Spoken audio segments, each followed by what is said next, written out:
सिंहों की मांद में डाल दिया जाए, तब भी न घबराना। आग की ज्वाला जब तुझे घेरे, तब भी न घबराना। आंख की पुतली समान वो संभाले, बाहों में वो तुझे थामे रहेगा। आंखों की पुतली समान वो संभाले, बाहों में वो तुझे थामे रहेगा। नहीं डरना, अब से नहीं डरना। इमैनुएल सदा तेरे साथ है। नहीं डरना, अब से नहीं डरना। इमैनुएल सदा तेरे साथ है। Good morning, praise the Lord. दिन की शुरुआत परमेश्वर के वचन के साथ। मैं पास्टर राजकुमार एक बार फिर आप सब प्रिय भाई बहनों का इस प्रातःकालीन वचन मनन में स्वागत करता हूं। और जो गीत हमने गाया है, आज हम उसी पर आधारित कुछ वचनों को हम पढ़ेंगे और हम ये समझेंगे कि परमेश्वर अपने भक्तों की सुरक्षा किस प्रकार करता है। दानियेल की पुस्तक उसका 3 अध्याय जब हम पढ़ते हैं, हम देखते हैं कि शद्रक, मेशक और अबेदनगो उस आग की भट्टी के सामने खड़े हैं और राजा उनको कह रहा है, अगर तुमने मेरी बात नहीं मानी तो इस आग की भट्टी में डाल दिए जाओगे।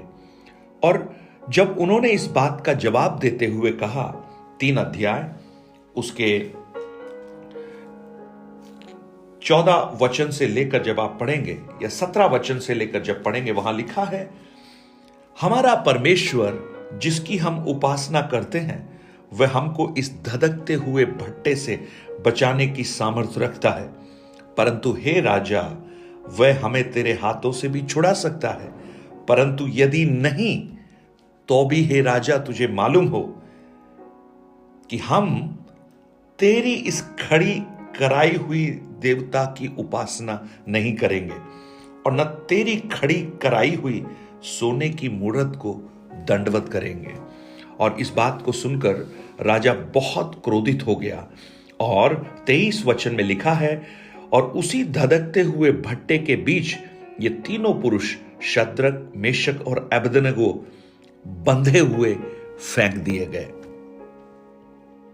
परमेश्वर पर विश्वास करने वाले 3 नौजवान, अगर हम इसके इतिहास को पढ़ेंगे, बेबीलोनियन बंधुआई में जब नबूकदनेस्सर सारे यहूदियों को यरूशलेम से निकालकर, यरूशलेम को खंडहर छोड़कर बेबीलोन में लेकर आ गया, यहां पर भी कुछ भक्त अपने परमेश्वर की उपासना करते थे, दूर देश में रहते हुए भी।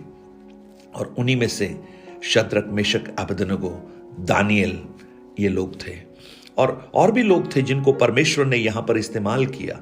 नेहमाया एक व्यक्ति था, एस्तर, ये वो लोग हैं जिनको इस बंधुआई के दौरान भी परमेश्वर ने अद्भुत तरीके से इस्तेमाल किया। और शद्रक, मेशक, अबेदनगो खड़े हैं उस आग की भट्टी के सामने। आग की भट्टी कभी भी इन्हें निगल सकती है और राजा ने उन्हें उठाकर आग की भट्टी में फेंक दिया। प्रियो, आज आप एक चीज याद रखिए, परमेश्वर ने शद्रक, मेशक, अबेदनगो को आग की भट्टी के बाहर नहीं बचाया, लेकिन आग की भट्टी के अंदर बचाया। अब आप इस बात को याद रखिएगा। और अब दानियेल के पास चलते हैं।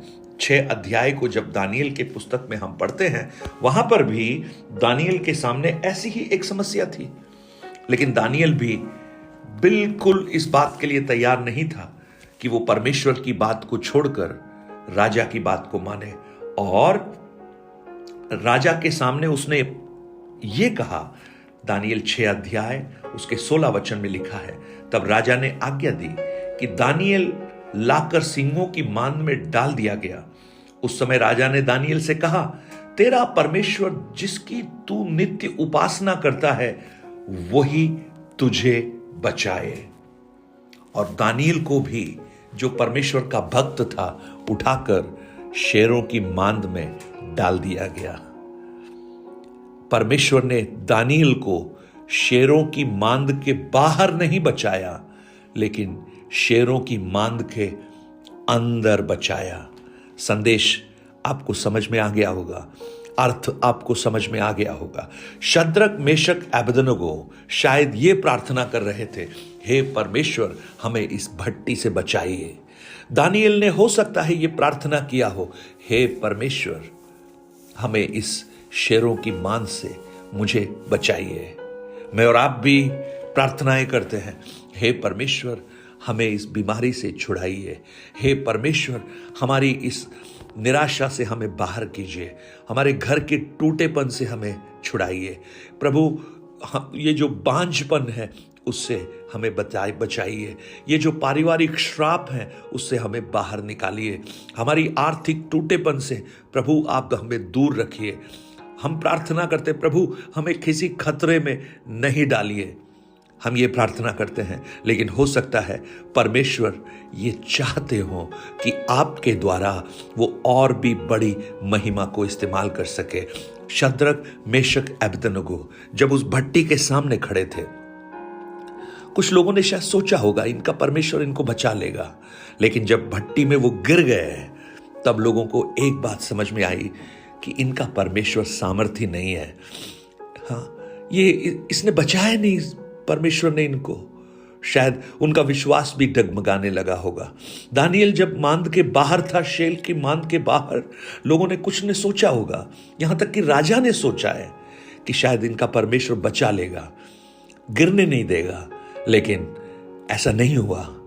शायद लोगों को लगा होगा कि इनका परमेश्वर विश्वस्ती नहीं है। लेकिन प्रियो, उस आग की भट्टी के बीच में, उस शेरों की मांद के बीच में परमेश्वर को पहले किसी ने नहीं देखा, लेकिन इन चारों ने उस परमेश्वर की उपस्थिति का एहसास उस आग की भट्टी के बीच में और उस गुफा में जिसमें शेर थे उसके बीच में अनुभव किया। यह किस बात को कहती है? कई बार परमेश्वर हमें परिस्थितियों से बचाते नहीं हैं, बीमारियों से बचाते नहीं हैं, आर्थिक तंगी से छुटाते नहीं हैं, हमारी परिस्थितियों से हमें बाहर निकालते नहीं हैं, लेकिन उसी में हमें रखते हैं। लेकिन विश्वास कीजिए, वो इसलिए करता है कि उसके द्वारा वो अपनी बड़ी महिमा को प्रकट कर सके। आज अगर आप उन परीक्षाओं से गुजर रहे हैं तो परमेश्वर को धन्यवाद दीजिए, क्योंकि परमेश्वर आपके द्वारा अपनी बड़ी महिमा को लेना चाहता है। यूहन्ना 9 अध्याय में जब हम देखते हैं, एक अंधा व्यक्ति है जो अपने जीवन में अंधता से गुजर रहा है, और चेले जब उस व्यक्ति को देखते हैं तो चेले कहते हैं, यीशु से कहते हैं, ये व्यक्ति क्यों बीमार पैदा हुआ? क्या इसने पाप किया या इसके माता पिता ने पाप किया? क्योंकि वो उस पाप का कारण, उस बीमारी का कारण उस पाप में देखते हैं। उनको लगता है कि पाप की सजा, पाप का परिणाम ये व्यक्ति भोग रहा है। लेकिन प्रभु यीशु क्या कहते हैं? 9 अध्याय यूहन्ना उसके 3 वचन में यीशु ने उत्तर दिया, ना तो इसने पाप किया था, ना इसके माता पिता ने, परंतु ये इसलिए हुआ कि परमेश्वर के काम इसमें प्रकट हो जाएं।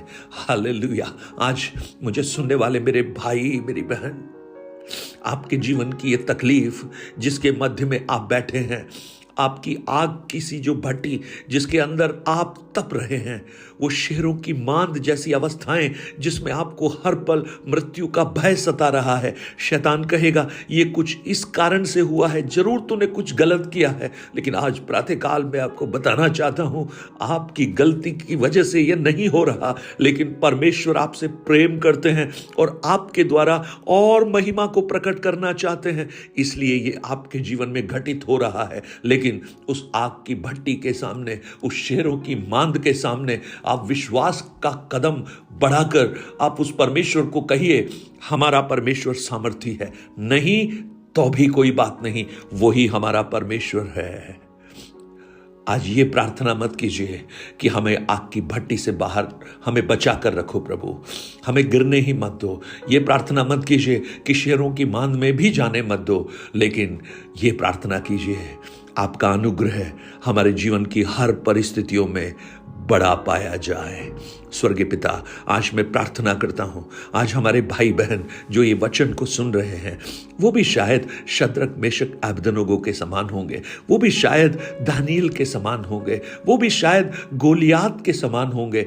वो भी कह सकता था मुझे उस गोलियात के सामने ही खड़ा मत कर, लेकिन परमेश्वर आपने तो उस बालक जैसे दाऊद को गोलियात के सामने खड़ा कर दिया। ओ हो, आज हम में से बहुत से लोग ऐसी परिस्थितियों के सामने खड़े हैं जिसमें लगता है कि वो उसके लिए तैयार ही नहीं है, लेकिन वहां पर आप अपने अनुग्रह को प्रकट कर कर दिखाना चाहते हैं। आप अपने कामों को उनसे दिखाना, प्रकट करना चाहते हैं कि आप उनके परमेश्वर हैं।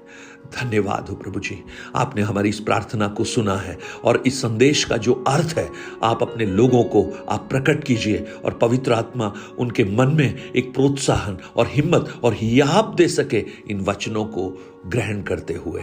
यीशु के नाम से मांगते हैं पिता, आमेन आमेन आमेन। God bless you. परमेश्वर आपको बहुत आयास से आशीष दे। 9829037837 पर आप अपने प्रार्थना निवेदन और गवाहियों को हमसे शेयर कीजिए और इन वचनों को औरों तक पहुंचाकर इस सेवकाई को भी सहयोग कीजिए।